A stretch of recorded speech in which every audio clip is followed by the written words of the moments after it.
The Friary opened in 1269.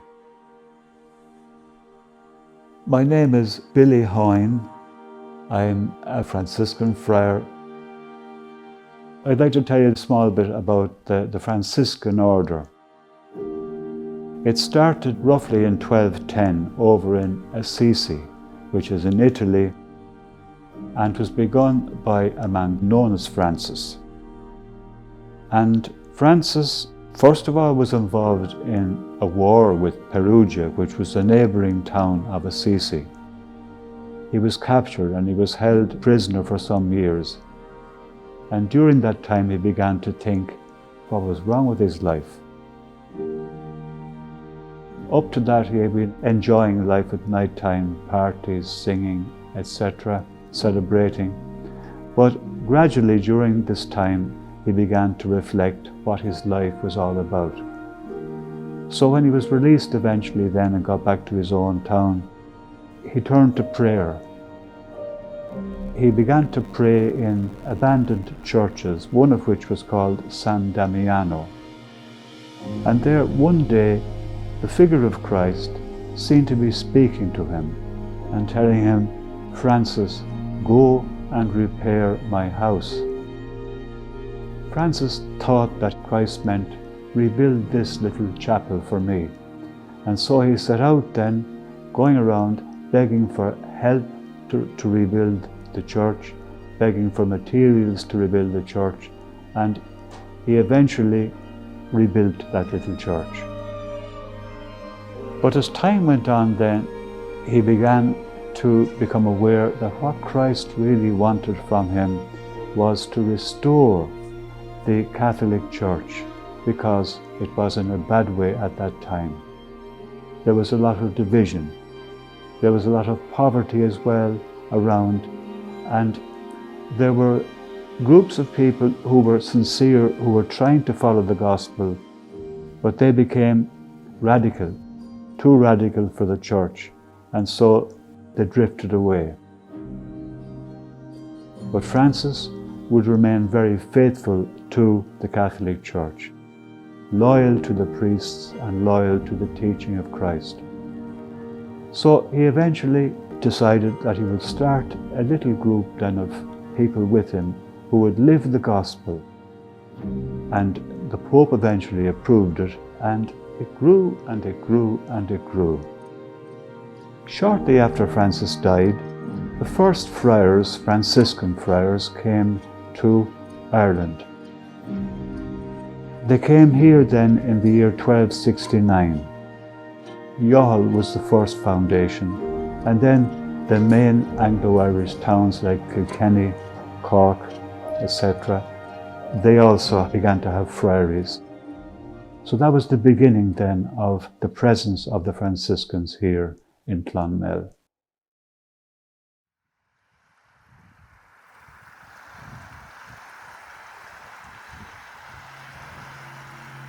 I started many years ago.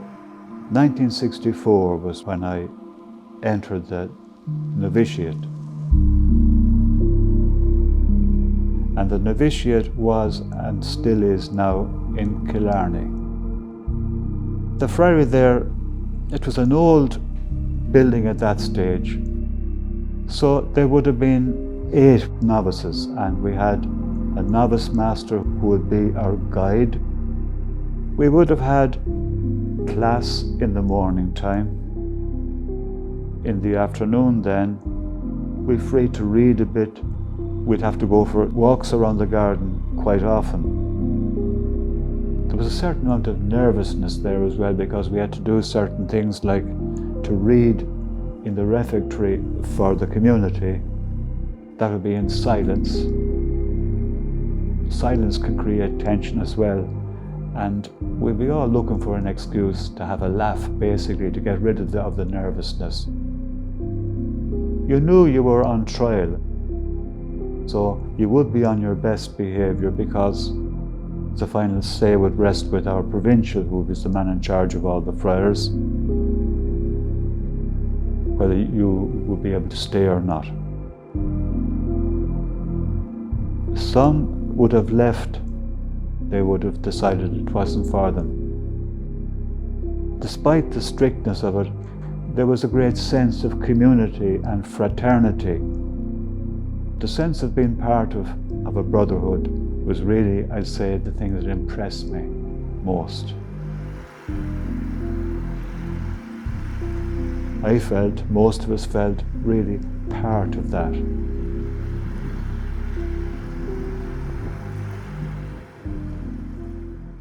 The Friary in Clonmel was always known for the generosity of the people in the town. Butchers now might leave in a big piece of meat, and the bakeries would give in bread. You have to remember 80, 100 years ago, the town was poor as well. You know, there wouldn't have been that much prosperity there then. And then the friars always had a blessing of children. And they'd leave all the prams outside and carry in the children, and they'd be all held up for the blessing. The whole road was full of prams. It's a very funny picture, really, isn't it? They'd have another day for the animals, and you'd all bring your little dogs or cats or whatever you wanted down to the car park. I remember you could go as an individual if you got a new car, and you could ask them to come out and bless your new car. It was a community all of its own, really. It was just so intimate and friendly. And the priests, they were just that much nearer to you, and so you got to know them personally. It's famous for the St. Anthony Novena every Tuesday. Everyone associates the friars with St. Anthony. You always prayed to St. Anthony if you lost something. And then you had to go back in and give him a few bob to pay for him finding it. It's funny how, when you grow up with something, how it can stay with you. And you pass it on then. Yeah, somebody said that to me the other day. I used to dag in there on my way to work. And it was in one door and out the other, like, you know, hi God, and out the door. I do remember one thing years ago, and it was my parents, now that I remember this about, they were one of the first to do the midnight mass on Christmas Eve, and they had to get ticket for it. It was so full. I remember even my mother bringing me to mass when I was maybe 7 or 8, and the big thing was you came home then and you had to have a big fry up at 1:30 or 2 in the morning. That was a real treat, like, you know. And in those days you had to fast. You know, if you were going to Holy Communion, you had to fast, because the midnight mass would be on, but you wouldn't get Holy Communion, we'll say, until to be after midnight. So therefore you had to fast going in, and you might have had to walk 3, 4, 5, 6 miles home afterwards, like, in the early morning. Oh, sure, we were sacrificial lambs. Wonder we hung in there at all. But the Friary just seemed to be something special about it. It was just so unique, and people just loved their ceremonies in general. There are a few things that really stand out in my mind. First, it would be the fact that the friars were here. During the persecutions, depending on how serious they were, the friars would have left. They would have been possibly out in Kilcash at one stage, in the Nile Valley at another stage, living, I suppose, semi-rough, you know, while the persecution was going on. Their loyalty then to the people of the Suir Valley, that would have impressed me a lot. And there's one person that stands out, especially in my mind, that's Blessed John Carney. John Carney was a friar who was from Cashel. So we're talking about the Confederation of Kilkenny, followed by Clonmel. So Clonmel, as you know, he really wanted to eradicate Catholicism. John Carney, anyway, they were a well-off merchant family there, and he joined the friars and he did some study in Kilkenny. Then he would have studied in Louvain. He was ordained. because there were Franciscan colleges set up abroad during the time when there was political and religious upheaval. And he was coming home. Their ship that was going to England, first of all, was taken over by Clonmel's forces. And he was put in jail. I think it was in London he was. They wanted him to renounce his faith. He would have openly been a priest, confessing that he was a priest. He was tortured, but he held his faith despite the pressure on him. He was sentenced to death, but what happened was the daughter of the jailer fell for him, and she asked her mother to ask John Carney to be her husband, basically. John Carney said no. So he was still under sentence of death at that time, and luckily some person bribed the jailer, and like St. Paul at Damascus, he came down in a basket and he got out. So he went back to Ireland. When he came back, it turned out that he was a very good preacher, and people wanted to hear what he had to say and be encouraged by him. So he circulated for 3 years.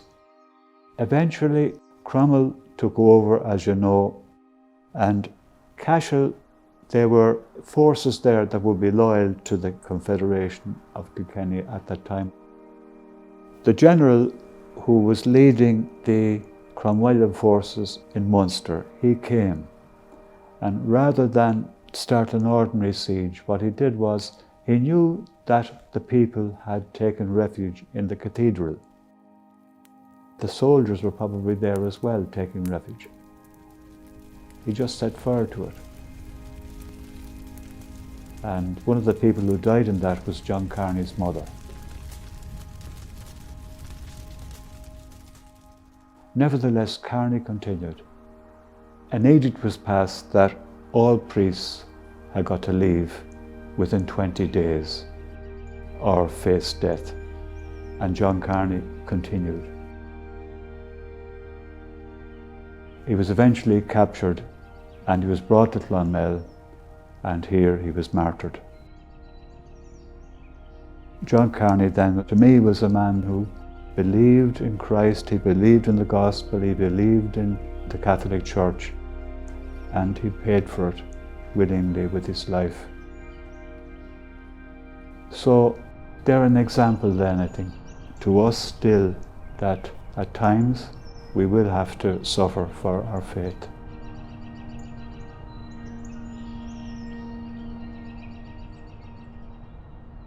Looking back, another great experience I had would have been when Bonnet Clonmel came to play here. To me, it showed there's something great happening culturally here, and something's being transmitted there that's of great value. I've been attached to Bonnet Clonmel for many, many years. And my name is Tony O'Keefe. I was born and reared in Clonmel. I've lived here all my life. We lived in Mitchell Street, which was quite adjacent to the Friary. The town centre was busy then. It was more populated. My mother had a shop there in number 38, and she sold bottled milk, which was the first time there was bottled milk in Clonmel. We played football and hurling around the streets and the lanes. So it was a lively atmosphere in those days. Bonnet Clonmel had a strong connection with the Friary. And we were just discussing this recently, and we can think back to maybe 40 years that the band has played at a pre-Christmas Mass there every year for possibly 40 years. And it was an event now that the band members used to really enjoy, because after the performance they'd be treated in the Friary itself with refreshments and minerals and eats and sweets and crisps. So it was a big outing for them. They really enjoyed it. and we certainly enjoyed it as well. Pity now that all that came to an end last December. And it's a big change, I suppose, in Clonmel lifetime, because the Friary is there. I was looking it up to the mid-1200s, so that's a long time. But like everything, time marches on.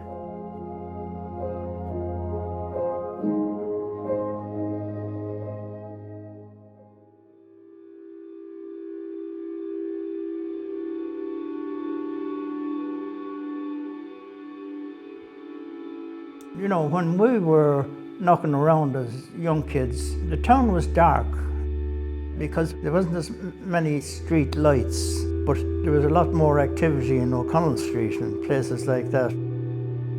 But the Friary was always there. Sunday morning we were all moving in the one direction towards the Friary when we were going to Mass, albeit a bit later than my mother, but she used to go out early to Mass and get the Sunday dinner. I mean, the Friary was our church. Okay, we could have gone to St. Peter and Paul's Church, but we never did. We always went to the Friary, even as a young fella about 7 years of age. Practically stood in the same position for 80 years. And it was a big part of our life. It's like talking to someone that was in the army when the army barracks went, or indeed the closure of the town hall, if you like. Having something like that is good mentally for you, I think, because we feel all great where you're going and going off to Mass, and you don't even say where you're going now because people don't go. You know the community, and you might know them to speak to, but you know them to nod at, you know. So it was a big shock when it closed down. It was a big part of our lives, part of Clonmel. And part of Clonmel was a great history behind it. There's just something homely about it. And you knew everybody, and you could meet afterwards and have a cup of tea with somebody. It was quite significant. I'm delighted now that the diocese has taken it over, and it's called now the Abbey House of Prayer. And it's going to be open during the days for people to go in and say a prayer. And there'll be a weekly Mass on Tuesdays and a continuation of the St. Anthony's Novena. Speaking personally then, I would say I felt very much at home. We leave with a smile on our face and hopefully a song in our hearts. Our wish would be to pray that the Friary will remain as an oasis of peace.